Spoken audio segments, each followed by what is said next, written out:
Greetings, fanboys and fangirls. Jared here with another video from Fanboys Forever. Today we're going to be having a look at the first edition Spin Master The Flash Keaton Batman figure. Of course, we know that in the brand new Flash movie, the Flash ends up in an alternate reality as one of the numerous multiverses in DC Comics and now in DC film. And of course, in this, he finds the original '89 Batman, played by Michael Keaton.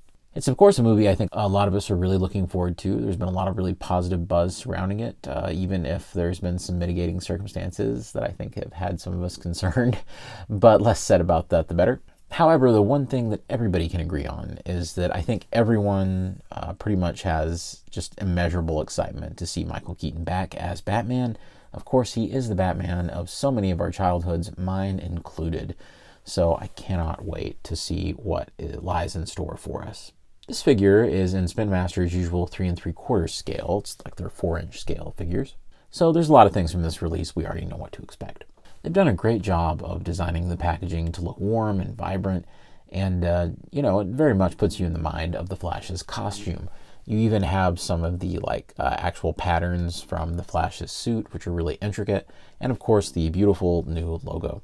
I also really like the spherical look of the package as it kind of, goes in that nice little circle all the way around. And I like the big DC Studios logo. Definitely some interesting things on the back of the packaging because, of course, we see numerous figures that are also in this wave. I saw all of these along with this one at Walmart. They had went ahead and put them out. It looked like just a single case because there was just one of each of them except for 2 of the Flash. But who knows, maybe there were multiple Batmans and they had all been bought besides this last one.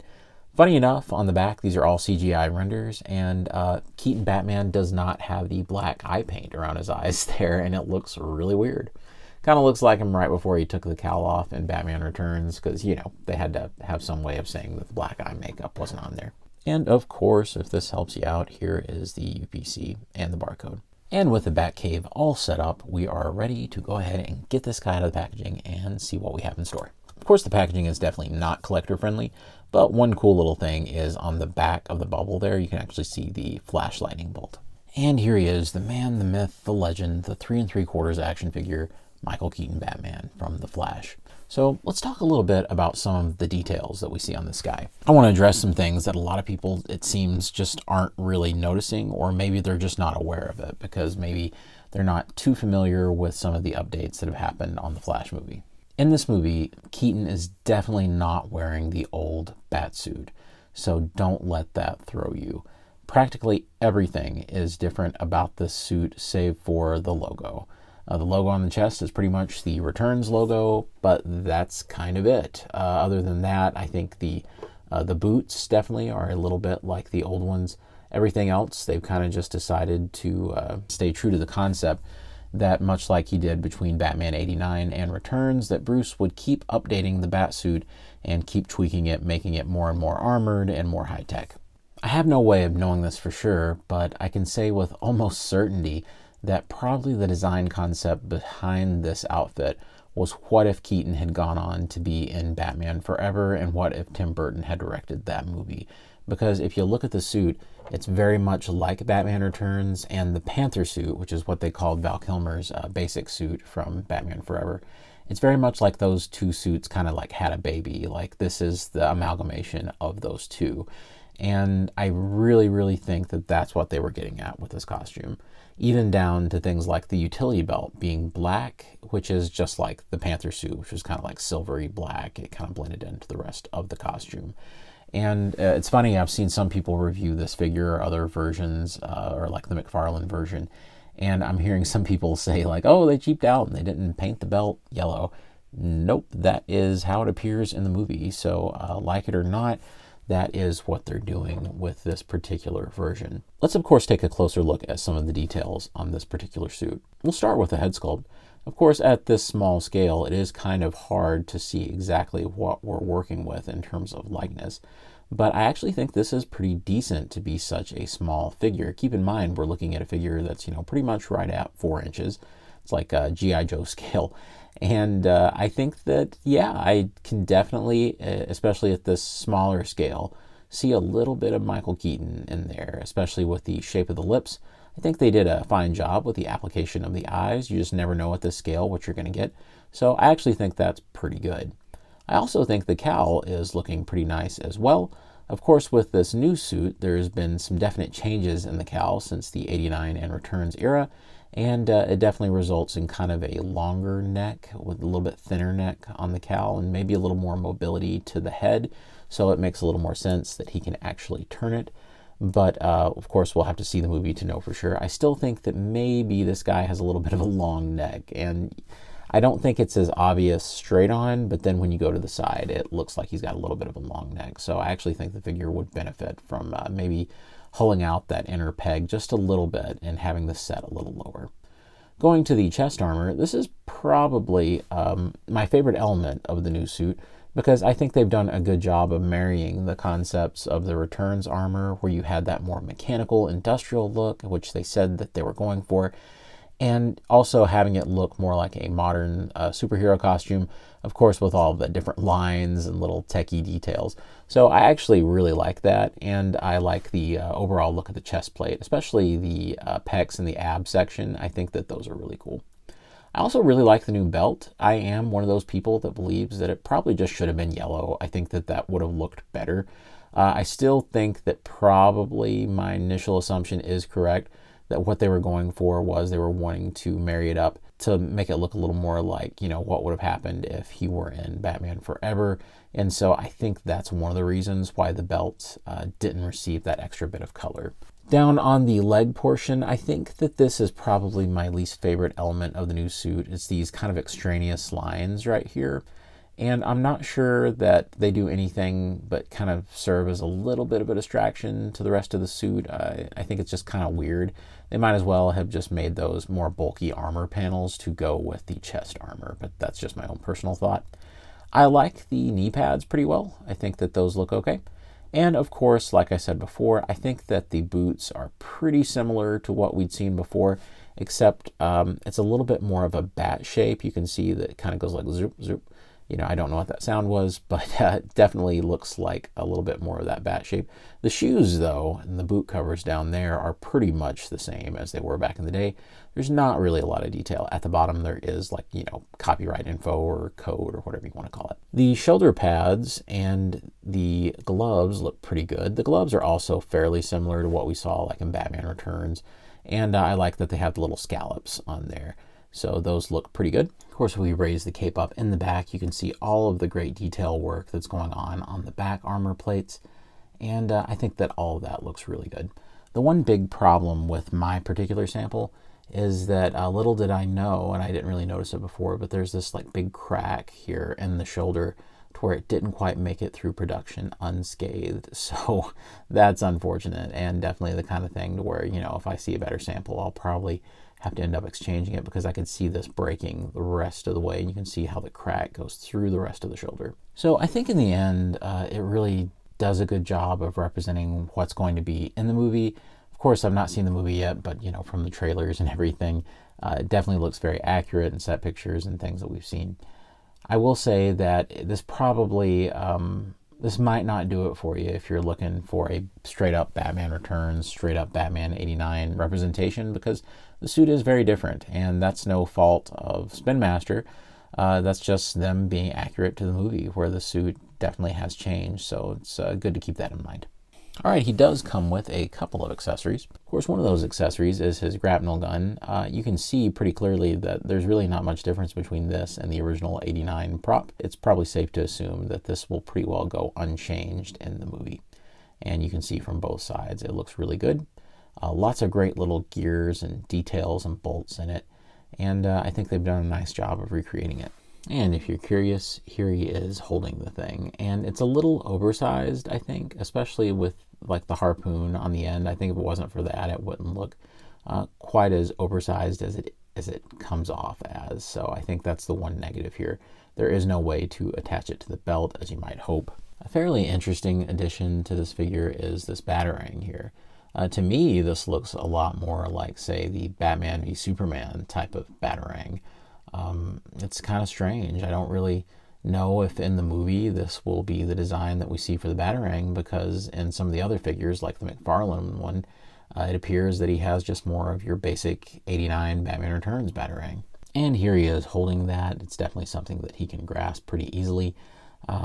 Yeah, to me this seems like a missed opportunity to just include, more something that looks like the original. But, it's fine. I definitely prefer the grappling gun. We'll do articulation really quick. Definitely this Batman is pretty well articulated, and if you're familiar with Spin Master's other products, then you definitely know what to expect with this guy. With the head, he does that weird thing with a lot of Spin Master products where it kind of feels like it's a little, I'm not sure, it's like something's working against it on the inside. So it doesn't turn as smoothly as you might like, but it can go all the way around. It maybe can go up slightly, but not especially. You instead get kind of a bobbing movement, and it doesn't really lock into anything, so no real up and down. At the shoulder, you can get a pretty good stretch right there, but the cape isn't long enough to come out and meet it, so it's not like you can do anything with a fabric cape necessarily that would complement that motion. You can bring the arm all the way around. At the elbow, you do have a single joint, and it works pretty well, almost pretty much 90 degrees right there, but it's not super articulation, and since it's just single jointed, that's all you get. You can rotate it right there, so at least you have that. Nothing at the wrists, as there never is, usually with Spin Master figures. And then down here at the pelvis, you can see that the leg can go up pretty good, so that's not really inhibited too much. He almost gets to 90, but not quite. You can see that he can do the splits pretty easily. There is a rotation right there at the upper thigh. Down here, there's also a rotation at the knee, and it does have a single joint hinge, but there's not a lot of range there. It cannot get to 90, so it kind of limits what you can do with some of the legs. It would have been better if that was a little bit of a deeper cut. There's, of course, nothing down here at the ankles. Since the cape is soft goods, it doesn't inhibit any kind of articulation. I will say it's really good to have a cape that's actually made of real fabric and not like the garbagey, like plasticky ones that we would get on a lot of the other Spin Master figures. So that is something that I neglected to talk about too much earlier, but it's actually a really big step up. So just some quick comparisons with other Spin Master Batman stuff. Keep in mind this is all like within that 4-inch scale. As a matter of fact, just so that you can see for sure, here's Batman pretty much getting to 4 inches at the top of his head. Definitely by the top of his ears, it's right at 4 inches. So he's definitely your definition of like a 3 3/4. Here he is with the most similar type of Spin Master Batman, which is of course a recolor of that basic mold. You can see that even though they end up being about the same height, the whole chest portion and shoulders are quite a bit higher and quite a bit bulkier and larger than this Batman. So they don't really look like they fit into the same style. Of course, thankfully, because they're pretty much the same height, it does mean that this Batman can easily fit in with the Spin Master Batcave that I have in the background. So even though, once again, pretty much the same height, this guy's slightly bigger, but it's just there's a lot more bulk for this style of figure. With the most recent movie Batman figure from Spin Master, here it is. These were oversized compared to all of Spin Master's other products, almost kind of crossing over into the realm of like maybe smaller 5-inch scaled figures, so they don't go together even a little bit. However, I will say that the head sculpting is quite a bit better on this new Keaton Batman compared to this, which was so much more comic booky. And just for good measure, here he is with, in my opinion, the slightly more effective kind of quick change Batman with all the armor pieces that you could assemble in the Batcave set. Still sad about that canceled Batgirl movie? Well, Spin Master sorta kinda has you covered. Even though Batgirl is appearing to, be a little bit taller than Bruce here, definitely you can kind of get vibes of what they were going to do because Batman was going to appear in this style of costume in the Batgirl movie, and pretty much Batgirl's suit would have reflected this. If you're ready to team Batman up with a Robin for the very first time for Michael Keaton Batman, it's going to be a little weird because Robin is, he kind of big. No Pat Hingle, Commissioner Gordon? Well, no problem. Yeah, it doesn't really work. And finally, we will throw the Spin Master Catwoman figure in there just to see a comparison. She's just a little too big. And that's kind of the story with all these guys. Of course, the closest thing we have to a Nicholson Joker in this scale is probably the Spin Master Joker figure. Still doesn't exactly work, but you might be able to cheat it a little bit in a display. The Joker is, once again, just a little broad for this Batman. And just so that you can see, yes indeed, this Batman does work really well in that Spin Master Batcave playset. And you can see that he looks good at the Bat computer in this particular Batcave, and he scales well. Here he is in this section of the Batcave, giving more of an Access Chemicals vibe. And here he is with the Bat computer at the bottom level. Of course, we've already seen Spin Master's take on the '89 Batmobile in some pictures, even though at the time of recording it is definitely not available anywhere here in the States.